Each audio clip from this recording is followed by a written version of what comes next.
नमस्ते, मैं योगाचार्य अशोक। हमारे वैदिक अष्टांग योग चैनल में आप सभी का स्वागत है। हम सीनियर सिटीजन के लिए एक श्रृंखला शुरू किए थे जिसमें हम आपको बता रहे हैं डाइट और एक्सरसाइज।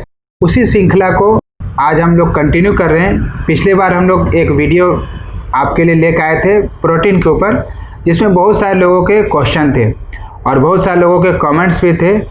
तो उसी कमेंट्स को भी हमें ध्यान रखते हुए आज हम उसी श्रृंखला को आगे बढ़ा रहे हैं और मिसेज हरदर्शन कौर जी से आइए जानते हैं प्रोटीन के बारे में। नमस्कार दोस्तों, देखिए हमने एक श्रृंखला शुरू की है, सीरीज शुरू किया है सीनियर सिटीजन के लिए। उसका टाइटल हमने दिया है लाइफ बिगिंस एट 60 और स्लोगन हमने रखा है if you want to flourish after 60 you must nourish your body and your mind. Body को आप नरिश करेंगे अच्छी न्यूट्रिशन से और माइंड को आप नरिश करेंगे योगा, प्राणायाम और मेडिटेशन के माध्यम से। उसके बारे में भी हम आज आपको थोड़े से टिप्स देंगे, उसको इंट्रोड्यूस करें। चलिए पहले हम अपने मेन टॉपिक पे आते हैं जो है vegetarian protein, vegetarian sources of protein. तो सबसे पहले हमने बात की थी इनके बारे में लास्ट टाइम, तो आज हम एक उसका रिव्यू लेंगे, रेटिंग का रिव्यू लेंगे, रिव्यू करेंगे, देखेंगे कि कौन सी प्रोटीन कितनी अच्छी है आपकी बॉडी के लिए। फिर कुछ धारणाएं हैं, कुछ मिथ्स हैं प्रोटीन के बारे में का खुलासा करेंगे, उनके बारे में बताएंगे और आपको ये भी बताएंगे कि प्रोटीन के जो सोर्सेज हैं या जो प्रोटीन आप खाते हैं वो किस कॉम्बिनेशन में खानी है, कौन से फूड के साथ खानी है, कौन से फूड को किस फूड के साथ खाना है, ताकि आपको बहुत अच्छा फ़ायदा मिले और किसी किस्म का भी कोई नुकसान ना हो। और एक बहुत इम्पॉर्टेंट चीज़ है इसमें कि अधिक मात्रा में प्रोटीन लेने से भी आपकी बॉडी को काफ़ी नुकसान पहुंच सकता है। तो आपको कितनी प्रोटीन लेनी है और अगर आपकी मात्रा अधिक हो रही है तो आपको कैसे पता चलता है और उसके लिए आप क्या कर सकते। तो ये 4 चीज़ों को हम लेकर के आज का जो विषय है उसको कवर करेंगे। तो सबसे पहले हम कवर करेंगे जो मोस्ट पॉपुलर प्रोटीन का सोर्स है दूध, मिल्क, जो कि हम लोग सारे पीते हैं, बचपन से पीते आए हैं। देखिए दोस्तों, एक बात आप ध्यान में रखिए कि दूध जो है हमको गाय, बकरी, भैंस से मिलता है और ये एनिमल्स है, ये एनिमल प्रोटीन है। तो इसमें आपको हार्मोन्स भी मिलेंगे, एंजाइम्स भी मिलेंगे और आपको अमीनो एसिड्स भी मिलेंगे। तो उनके साथ बॉडी में केमिकल रिएक्शंस हो सकते हैं। दूसरा पॉइंट इम्पॉर्टेंट ये है कि दूध जो है बड़े लोगों के पीने की चीज़ नहीं है, ये केवल बच्चों के लिए है, क्योंकि उनकी बॉडी में 3 साल के बच्चे तक, 2.5 साल के बच्चे तक एक एंजाइम निकलता है जिसको रेनिन बोलते हैं। वो है जो दूध को पचाता है और अडल्ट बॉडीज़ में वो एंजाइम नहीं होता है। तो दूध एक्चुअली हम लोगों के लिए नहीं है, लेकिन हम लोगों को इतनी आदत पड़ी हुई है और इसमें प्रोटीन इतना बढ़िया है कि हम दूध पिए बगैर रह नहीं सकते। चलो पी लेते हैं, तो देखते हैं उसको पीना कैसे है, किस कॉम्बिनेशन में पीना है और उसको हजम कैसे करना है। 1 गिलास दूध जो है आपका 240 ml का, उसमें आपको 8 ग्राम बहुत बढ़िया प्रोटीन मिल जाता है। 2 किस्म का प्रोटीन मिलता है, 80% कैसियन होता है और 20% वे प्रोटीन होता है। वे प्रोटीन वो होता है जो कि आप जब पनीर बनाते हैं तो उसका पनीर अलग हो जाता है और पानी अलग हो जाता है। वो जो ग्रीन रंग का पानी है वो है वे प्रोटीन, उसमें से वे प्रोटीन बनता है। उसमें बहुत ज़्यादा अच्छी किस्म की क्वालिटी का प्रोटीन है। वो पानी मत फेंकिए, उसको यूज़ कीजिए, आटा गूंदिए, दालों में डालिए, सूप बनाइए, तो आपके लिए बहुत अच्छा है। और जो दूसरा प्रोटीन है कैल्शियम प्रोटीन को डाइजेस्ट करने के लिए आप दूध में सौंफ में उबाल के पी सकते हैं, आप दूध में दालचीनी उबाल के पी सकते हैं, इलायची उबाल के पी सकते हैं या जायफल थोड़ा सा घिस के डाल के पीने से दूध जो है वो बहुत अच्छे से डाइजेस्ट हो जाता है। तो अब हम देखें कि दूध का राइट टाइम कौन सा है पीने का। तो दूध का टेम्परेचर तो है गुनगुना या गर्म, ठंडा दूध तो आपको नहीं पीना है। और बेस्ट टाइम जो है दूध पीने का वो है रात को खाना खाने के 2 घंटे के बाद, क्योंकि दूध जो है अपने में एक कंप्लीट मील है। तो एक किस्म से आप एक दूसरा मील ले रहे हैं। रात का खाना हल्का करके आप रात के 2 घंटे के बाद दूध पीजिए और उसमें से ट्रिप्टोफैन नाम का एक अमीनो एसिड होता है जिससे सेरोटोनिन बनता है, जो कि कामिंग एंजाइम है आपकी दिमाग में शांति लाता है, पीस लाता है और आप बड़े आराम से आपको नींद बहुत अच्छी आ जाती है। और दूध में चीनी मत मिलाइए, चीनी मिलाने से दूध का कैल्शियम हजम नहीं होता है वाइट शुगर डालने से। अगर डालना ही है तो आप शक्कर डाल लीजिए या मिश्री डाल लीजिए। और एक चीज़ और है, अगर आप दूध को, रात के दूध को एक बादाम, मिश्री और सौंफ इक्वल क्वांटिटीज़ में लेके उनको पीस के उसका 1 चम्मच दूध के साथ लेते हैं तो आपकी आइज़ के लिए बहुत ही अच्छा है। आपकी विजन जो है वो बहुत उसके साथ बरकरार रहेगी। अगर आपको कॉन्स्टिपेशन है तो सब जानते हैं कि रात को इसबगोल डाल के दूध लेने से कॉन्स्टिपेशन ठीक होती है। हल्दी उबाल के डालने से, हल्दी का उबाल दूध में उबाल के डालने से आपको मालूम है इम्यूनिटी जो आपकी बढ़ती है, ये भी सब लोगों को मालूम है। तो दूध में गुण बहुत ज़्यादा हैं, लेकिन अब आप ये देखिए कि गुण को किन चीज़ों के साथ नहीं लेना चाहिए ताकि जो दूध की जो न्यूट्रिशन है वो पूरी आपकी बॉडी को मिल सके। तो सबसे पहले तो आप ये याद रखिए, दूध ठंडा आपने नहीं पीना है, वो डाइजेस्ट नहीं होता है। That is heavier than the hot milk. गुनगुना दूध पीजिए या गर्म दूध पीजिए। दूध को आपने बनाना शेक या मैंगो शेक या स्ट्रॉबेरी शेक्स में नहीं पीना है। देखिए, केले के साथ अगर दूध लेके तो अब दूध बहुत हैवी हो जाएगा। लेना ही है तो केला जो है बिल्कुल पका होना चाहिए, चितरी होनी चाहिए उसमें, ताकि उसके कार्बोहाइड्रेट जो है वो ऑलरेडी डाइजेस्ट हो चुके हैं। या उसमें इलायची साथ में डालिए तो वो दूध आपको हजम हो जाएगा। अगर आप खट्टा फल जैसे स्ट्रॉबेरी डाल के दूध पीते हैं, शेक बनाते हैं, तो दूध आपके बॉडी में जाके कर्डल कर जाएगा, फट जाएगा, तो आपको फ़ायदा नहीं मिलेगा। मीठे फल के साथ आप दूध ले सकते हैं, लेकिन तो भी अगर आधे घंटे का गैप दे देंगे तो वो आपके लिए बहुत अच्छा है। तो उसके बाद आप देखिए कि आप नॉन वेजिटेरियन फूड के साथ या अंडे के साथ दूध नहीं लेंगे। क्यों नहीं लेंगे? क्योंकि अंडा कंप्लीट प्रोटीन है, नॉन वेज कंप्लीट प्रोटीन है, दूध कंप्लीट प्रोटीन है। तो ये सारे तीनों प्रोटीन किस्म के मिक्स होकर के आपकी बॉडी में बवाल मचा देंगे, आपकी इंडाइजेशन हो जाएगी, आपको पेट के ख़राब होने का चांसेस जो है वो बहुत बढ़ सकते हैं। तो उसके बाद एक चीज़ और है, शुगर। मैंने आपको बताया शुगर नहीं डालिए, वाइट शुगर, वो कैल्शियम को कम कर देती है, कैल्शियम को हजम नहीं होने देती। नमक के साथ, नमक वाली चीज़ों के साथ, जैसे आप नमकीन खा रहे हैं, कुछ समोसा खा लिया, कुछ खा लिया, तो उसके साथ दूध नहीं पीना है। इसका मतलब चाय नहीं पीनी है, क्योंकि चाय में दूध आ गया, तो वो अवॉइड कीजिए, क्योंकि उससे आपको स्किन प्रॉब्लम्स की हो सकती है, एक्नी वगैरह हो सकती है। और कर्ड के साथ आपको नहीं लेना है। दूध जो है आपको ये मालूम होना चाहिए कि 90 मिनट लेता है डाइजेस्ट होने में। तो अगर आपने दूध अकेला लिया तो 90 मिनट के बाद कुछ खाइए। मॉर्निंग में आप दूध ले लीजिए, बादाम के साथ दूध बहुत अच्छा जाता है, खजूर के साथ बहुत अच्छा जाता है। तो सीनियर सिटीजन के लिए हमारी ये एडवाइस है कि मॉर्निंग में ब्रेकफास्ट में अगर एक गिलास दूध का लेते हैं तो साथ में 5-6 बादाम ले लीजिए, 1-2 खजूरें ले लीजिए। That is ideal for you. Light भी है, बहुत न्यूट्रिशियस है और आपको उसमें बहुत अच्छी न्यूट्रिशन मिलेगी। 1 गिलास दूध पीजिए, सुबह पीना है तो बादाम और खजूर के साथ पीजिए। रात को लेना है तो हमने जो चीज़ें बताई हैं उनके साथ लीजिए, तो आपकी सेहत में बहुत अच्छा रिजल्ट्स आएंगे। You feel very very good and healthy. चलिए, तो अब हम आते हैं दालों के ऊपर। दालें जो हैं, दालों की एक चीज़ याद रखिए, दाल का जो प्रोटीन है वो कंप्लीट प्रोटीन नहीं है, दैट इज़ इनकम्प्लीट प्रोटीन। उसको आप रोटी के साथ खाएंगे, चावल के साथ खाएंगे या किसी और अनाज के साथ खाएंगे तो वो प्रोटीन जो है वो कंप्लीट हो जाता है। That is one thing you got to remember. दालों का जो प्रोटीन है वो बहुत अच्छी किस्म का प्रोटीन है, लेकिन जैसे मूंग का दाल है, साबुत मूंग का दाल है, ग्रीन दाल है, उसमें 24 ग्राम प्रोटीन मिलता है आपको 100 ग्राम दाल में या 1 कप कुक्ड दाल में मिलता है। लेकिन और उसका प्रोटीन इतना अच्छा होता है, उसको और भी अच्छा बनाने के लिए आप उसको भिगो के खाइए, स्प्राउट्स निकाल के खाइए। स्प्राउट्स निकाल के खाएंगे, दाल को भिगो के उसमें स्प्राउट्स निकलेंगे, तो उससे क्या होगा कि जो उसकी प्रोटीन है वो प्री डाइजेस्ट हो जाती है। जैसे जैसे वो अमीनो एसिड में चेंज होता है तो जो प्रोटीन है दालों की वो हज़म होनी शुरू हो जाती है, और जब तक आपके स्प्राउट्स बनते हैं तो प्रोटीन जो है दैट इज़ प्री डाइजेस्टेड। उसको डाइजेस्ट करने में आपको कोई किसी किस्म की दिक्कत नहीं आती। चने की दाल लेंगे तो उसमें आपको आयरन बहुत अधिक मात्रा में मिलता है। चने की दाल में घिया डाल के बनाएंगे तो टेस्ट भी बहुत अच्छा आएगा। मूंग की दाल में अगर आप पालक ऐड करेंगे तो उसमें आपको और भी ज़्यादा प्रोटीन मिल जाएगा। तुअर की दाल आप सब जानते हैं, उसमें जो सांभर की दाल होती है उसमें वेजिटेबल्स डलती हैं, दैट फोर्टिफाइज द पनीर, उसकी प्रोटीन की क्वालिटी बहुत इन्हेंस हो जाती है। तो दाल जो आपको खानी है, हमारे सीनियर सिटीजन्स को 1 कटोरी दाल तो आपको ज़रूर खानी है। दाल में तड़का लगा होना चाहिए देसी देसी घी का तड़का लगा होना चाहिए। उसमें आप तड़के में अदरक ज़रूर डालिए, हींग डालिए और जीरा ज़रूर डालिए, ताकि कोई भी आपको डाइजेस्टिव इशू जो है वो ना हो। और दाल अगर खानी है तो आप पतली दाल खाइए, मोटी दाल नहीं खानी है, थिक नहीं खानी है। और दोपहर के खाने में दाल खाइए तो बहुत अच्छा है।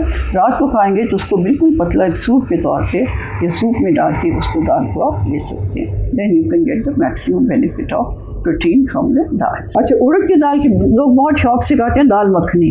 उड़द का दाल जो होता है, देखिए उसको मत खाइए, खाना है तो उसको अपना अदरक वदरक डाल के घर में पकाइए और मक्खन कम डालिए, क्योंकि बहुत हैवी होती है, वैसे भी हैवी होती है और बहुत हैवी हो जाएगी। और उड़द की दाल को दही के साथ तो बिल्कुल नहीं खाना है आपको। जो बड़े आप बनाते हैं that is very very toxic, वो आपको बिल्कुल नहीं लेना है। वैसे उड़द की दाल में प्रोटीन की मात्रा बहुत ही अच्छी होती है, अगर आप उसको डाइजेस्ट कर पाते हैं, अगर पतला कर पाते हैं और ठीक ढंग से तड़का लगा के मक्खन के बगैर खाते हैं तो वो आपके लिए बहुत अच्छी है। लेकिन दिन में ही खाना है, रात को उड़द की दाल आपको बिल्कुल नहीं खानी। तो चलिए अब हम आते हैं नट्स और सीड्स के ऊपर। देखिए नट्स जो है वो वेट गेन वेट लॉस के चक्कर में नहीं पड़िए, वो आपके वेट को मेंटेन करेंगे। आप ढंग से खाएंगे तो वेट गेन भी नहीं होगा, वेट लॉस भी नहीं होगा, पहली बात तो ये है। और लेकिन आपका लाइफ स्टाइल बढ़ेगा, आपकी लाइफ क्वालिटी जो है वो बहुत बढ़ जाएगी। और they guard against your high blood pressure, high cholesterol और आपकी शुगर लेवल को भी कंट्रोल करने में जो नट्स हैं वो आपकी बहुत मदद करते हैं। ठीक है, तो अब आप देखिए कि बादाम है, जो नट्स हम खाते हैं, बादाम है, अखरोट है और मूंगफली की बात करेंगे हम, और उसके साथ किशमिश को ऐड करेंगे। बादाम जो है उनमें मैक्सिमम प्रोटीन मिलता है, आपको 21 ग्राम प्रोटीन मिल जाता है। 100 ग्राम बादाम में 21 ग्राम आपको प्रोटीन मिल जाता है और वो बहुत अच्छा है। फाइबर उसमें बहुत है, विटामिन ई उसमें बहुत ज़्यादा है। आप देखिए 37% ऑफ द डेली रिकमेंडेशन जो है वो आपको बादाम में मिल जाता है। और मैग्नीशियम एक और एलिमेंट है जो कि आपकी ब्रेन हेल्थ के लिए बहुत अच्छा है, ब्रेन फॉग के लिए और मसल्स के कंट्रैक्शंस के लिए, तो वो भी आपको इसमें 19% आपको जो रिकमेंडेड डाइटरी रिकमेंडेशन है वो आपको मिल जाता है। सो बादाम में फाइबर भी बहुत अच्छी किस्म का है, तो वो आपके लिए टॉप क्लास का जो है नट है। भिगो के खाइए और छिलका उतार के खाइए। वॉलनट्स नंबर 2 पे आते हैं। वॉलनट्स में जो ऑयल है, अनसैचुरेटेड ऑयल है, वो हार्ट फ्रेंडली है। ओमेगा 3 फैटी एसिड उसमें है, वो आपकी हार्ट की हेल्थ को लुक आफ्टर करता है। और अखरोट की जो शेप है आप देखिए ब्रेन की शेप की तरफ है, तो it's very good for your brain. आपकी जो कॉग्निटिव एबिलिटीज़ हैं, आपकी जो रीजनिंग करने की शक्ति है, आपकी एनालाइज करने की जो शक्ति है, उसको ये बढ़ाता है। सो ब्रेन के लिए और हार्ट के लिए अखरोट जो है वो बहुत बढ़िया है। मूंगफली की प्रोटीन बहुत अच्छी है, मूंगफली में फैट भी बहुत है, लेकिन it's an overall protein and it's a cheaper source of protein which you should also take. उसको भी सोख करके आपने लेना है। किशमिश के साथ खाएंगे तो आपको आयरन कंटेंट बहुत अच्छा मिलेगा, एनीमिया से छुटकारा मिलेगा, आँखों की हेल्थ से छुटकारा मिलेगा और प्रोटीन की अधिकता से जो आपकी बैड ब्रेथ होता है, आपके फाउल स्मेल आती है मुंह में से, जब आप प्रोटीन ज़्यादा खा लेते हैं तो किशमिश मुंह में डालने से आपकी जो फाउल स्मेल है वो भी चली जाएगी। पायरिया से भी आपको इसकी राहत मिलेगी और डाइजेशन के लिए भी किशमिश आपके लिए बहुत अच्छी है। तो सीनियर सिटीजन्स के लिए हम एक क्या रिकमेंडेशन देते हैं, handful of nuts, 28 gram nuts आपके एक मुट्ठी में डालिए, उसको बंद कीजिए, जितने आपकी मुट्ठी में आ गए उसको लीजिए और उनके साथ थोड़ी सी किशमिश मिलाइए और उसको खाइए आप आराम से चबा चबा के, वो आपका फुल मील बन जाएगा। उसको आप स्नैक के रूप में भी ले सकते हैं, आप उसको सुबह दूध के साथ भी ले सकते हैं, so that you get the maximum benefit out of the nuts. तो देखिए एक चीज़ हमने आपको बतानी थी कि ज़्यादा प्रोटीन खाने से आपकी बॉडी में क्या नुकसान हो सकता है। तो सबसे पहले बात करेंगे कि ज़्यादा प्रोटीन अगर बॉडी में बढ़ जाती है तो आपकी जो ब्रेथ है उसमें से फाउल स्मेल आनी शुरू हो जाती है। फिर आप उसके लिए पानी पीते हैं, ब्रश करते हैं, लेकिन वो फाउल स्मेल नहीं जाती है। उसको ठीक करने का तरीका एक मैंने बता दिया है, आप किशमिश खाएंगे, भिगोई हुई किशमिश, तो उससे आपको फ़ायदा होगा। फिर प्रोटीन का जो खाना है जिसमें ज़्यादा प्रोटीन है उसमें फ़ाइबर ऑटोमेटिकली कम हो जाता है, काफ़ी कम हो जाता है, तो इसलिए आपको कॉन्स्टिपेशन होने की संभावना है। उसको हज़म करने के लिए आपको कुछ सोचना पड़ेगा। डायरिया, जैसे दूध जो पीते हैं जिनको लैक्टोज इंटॉलरेंस होती है उनको डायरिया होने की संभावना ज़्यादा है। अगर आप सोया प्रोटीन हमने बताई थी आपको, उसको ज़्यादा खाएंगे तो हार्मोनल इम्बैलेंस होने की संभावना है और कैंसर रिस्क जो है बढ़ सकता है, क्योंकि इसमें एंजाइम्स होते हैं, हार्मोन्स होते हैं और जो कैंसर बनाने वाले जो कंपाउंड्स हैं वो भी आ जाते हैं, स्पेशली नॉन वेजिटेरियन प्रोटीन में। तो उसके लिए भी आपको थोड़ा सा ख्याल रखना करना पड़ेगा। और एक चीज़ ध्यान में रखिए कि जो प्रोटीन है वो बॉडी में स्टोर नहीं होती है। जैसे फैट स्टोर हो जाता है, एक्सेस जो है आपका वो स्टोर हो जाता है फैटी टिश्यूज़ में, आपका जो स्टार्च हो जाती है उसमें हो जाती है, और जो ग्लूकोज बनता है स्टार्च का वो भी स्टोर हो जाता है जो एक्सेस बच गया। लेकिन प्रोटीन जो है वो डेली बेसिस पे आपकी बॉडी को प्रोटीन निकालना पड़ेगा। अगर एक्सेस प्रोटीन आपने लिया तो बॉडी को, किडनीज को एक्स्ट्रा काम करना पड़ेगा उसको निकालने के लिए, नहीं तो वो डिपॉजिट होगा यूरिया के रूप में, यूरिक एसिड के रूप में, जो कि आपको बाद में बहुत बड़ी प्रॉब्लम दे सकता है। तो उतनी ही प्रोटीन खाइए जितनी आपकी बॉडी के लिए ज़रूरी है। थोड़ी कम हो जाए तो कोई बात नहीं, लेकिन अधिक प्रोटीन पे जाने के लिए आपको ज़रूरत नहीं है। उसकी जो हाइप है वो इतनी फ़ायदेमंद नहीं है। चलिए जाते जाते हम आपको थोड़ी योगा टिप्स देते हैं। तो 3 चीज़ें मैं इसमें आपको बताऊंगी। You have to bring your awareness to your breath. पहले अपनी सांसों की तरफ ध्यान दीजिए। अशोक जी को देखिए, आपने सांस कैसे लेना है। आपने ज़्यादा कोशिश नहीं करनी, आप खाली बैठ के, सीधे बैठ के, बैक स्ट्रेट करके आपने अपनी सांसों, आंखें बंद करके अपनी सांसों को की तरफ आप ध्यान दीजिए। सांस आ रही है, जा रही है, ये आप सबको मालूम है, लेकिन कहाँ तक जा रही है, यहाँ तक जा रही है, यहाँ तक जा रही है या यहाँ तक जा रही है, ये आपको खुद फील करना है। आपको कोई बताएगा नहीं, आपको खुद महसूस हो जाएगा। और धीरे धीरे कोशिश कीजिए कि आप गहरा लंबा सांस लेने की कोशिश कीजिए। गहरा लंबा सांस का मतलब है धीरे धीरे सांस को लेकर के आप अंदर तक ले जाइए और आपका पेट फूलना चाहिए। जब आप सांस अंदर लेते हैं तो आपका पेट फूलना चाहिए, जब आप बाहर निकालते हैं तो आपका पेट चिपकना चाहिए। ये बहुत ज़रूरी है। तो ये प्रैक्टिस आप खुद कर सकते हैं अगर आपको कोई ट्रेंड योगा टीचर सिखाने के लिए नहीं है। This is a matter of common sense. How to breathe properly you have to learn with experience. आपको खुद पता चल जाएगा, क्योंकि आप ठीक ढंग से ब्रीथ करेंगे तो आपको उसके बाद एक अलग किस्म की फ्रेशनेस महसूस होगी। आप देखिए अशोक जी को, वो कैसे बैठे हैं। बिल्कुल रीढ़ की हड्डी को सीधा रखना है आपने। रीढ़ की हड्डी को सीधा रखने का मतलब है कि जो इंसान की एज है, हम कहते हैं कि जितनी स्वस्थ हेल्दी आपकी रीढ़ की हड्डी है उतने स्वस्थ आप हैं। That is a backbone. ऐसे ही उसको बैकबोन नहीं बोलते हैं। तो बैकबोन को ठीक रखने के लिए आपको उसको स्ट्रेट रखना पड़ेगा। अशोक जी को देखिए और इधर देखिए। बिल्कुल आपको, हम लोग ऐसे बैठते हैं, ऐसे बैठते हैं, ऐसे बैठते हैं, हमको ऐसे बैठना है। रीढ़ की हड्डी को आप स्ट्रेट रखिए। बिल्कुल आप जो एंगल है आपका ठीक होना चाहिए। जहाँ तक कोशिश कीजिए और सांस को अंदर बाहर, अंदर बाहर, अंदर बाहर कीजिए। ये आपको करना है सुबह उठ के, अपना फ्रेश होकर के, कहीं भी बैठ के आप कर सकते हैं। तीसरा पॉइंट जो आपने करना है वो आपने अपने जॉइंट्स को खोलना है। तो जॉइंट्स को खोलने के लिए अशोक जी बताएंगे आपको कि आपके जो फिंगर जॉइंट्स हैं, पहले ये फिंगर जॉइंट्स हैं, सबसे पहले ये इफेक्ट होते हैं, आर्थराइटिस होता है। तो इसको, ये तो सिंपल है, आप ऐसे कर सकते हैं, खोल सकते हैं। आप ऐसे कर, कुछ भी कर लीजिए। आपने कैसे भी करके अपने फिंगर जॉइंट्स को हिलाना है, अपनी उंगलियों को हिलाना है। ये आप देख लीजिए, ठीक है। फिंगर जॉइंट्स करने के बाद अब हम आए एल्बो जॉइंट्स के ऊपर। एल्बो जॉइंट्स बहुत इंपॉर्टेंट हैं। ये जोड़ हैं, ये जोड़ हैं। आर्थराइटिस जो है आपका जॉइंट्स को ही अटैक करता है, तो जॉइंट प्रॉब्लम से आप मुक्त रहेंगे। फिर आइए आप shoulder joints are very important. आप स्ट्रेचेस लीजिए। ये देखिए एक स्ट्रेच ये है और सिंपल लीजिए। ये शोल्डर रोटेशन है, ये भी आपके शोल्डर्स को स्वस्थ रखेगा। या बैठ के कहीं भी कर सकते हैं, कहीं भी कर सकते हैं। इसमें आपको खाने पीने का कोई वो नहीं, आपका पेट भरा हो कोई बात नहीं, तो भी आप कर सकते हैं, क्योंकि इसका स्टमक के साथ कोई ताल्लुक नहीं है। और देखिए स्ट्रेचेस के बारे में मैं एक बात कहूँगी, ये आपको नेक्स्ट स्ट्रेच करके दिखा रहे हैं। और स्ट्रेचेस के लिए मैं शोल्डर ओपनर्स की बात करूँगी। I am very keen for this shoulder opener. ये आपको, ये जो कंधे हैं ना आपके, देखिए सर्वाइकल है, ठीक है, लोअर बैक पेन है। आपको इसका फ़ायदा बताऊंगा। आपको रीढ़ की हड्डी सीधा रखेंगे, शोल्डर एक्सरसाइज करेंगे तो 3 फ़ायदे आपको। सर्वाइकल स्पॉन्डिलाइटिस नहीं होगा, आपकी बैक एक्स नहीं होगी, और आपके जो एब्डोमिनल्स हैं वो बहुत स्ट्रॉन्ग रहेंगे। वो स्ट्रॉन्ग रहेंगे तो आपकी जो पॉट बेली है, जो पेट निकल आता है इंसान का, वो नहीं होगा। It's a very great benefit of your rotation exercise, specially for the shoulder. तो स्ट्रेच क्या करना है आपको? कुछ नहीं करना, ये कर लीजिए, आप ये कर लीजिए सिंपल। इसमें तो आपको सोचने की कोई बात ही नहीं है। बैठे बैठे ताड़ासन, बैठे बैठे ऐसे कर लीजिए। बैठे बैठे आप ताड़ासन ले लीजिए, ऐसे ले लीजिए, ऐसे ले लीजिए, ऐसे ले लीजिए, ऐसे ले लीजिए। मतलब ये कि आप ये खोलना है आपको बस। अब खोलो खोलो, अब मैंने कहा आप खोलो, आपने ऐसे कर दिया, कितना खोला, अब आप और खोलो और खोलो। स्ट्रेच करो, स्ट्रेच योरसेल्फ। जितना आप स्ट्रेच कर सकते हैं उतना स्ट्रेच कीजिए, जितना आप ऊपर जाके स्ट्रेच कर सकते हैं उतना कीजिए, जितना आप आगे स्ट्रेच कर सकते हैं उतना कीजिए। बस इतना ही कीजिए तो आपके लिए बहुत है।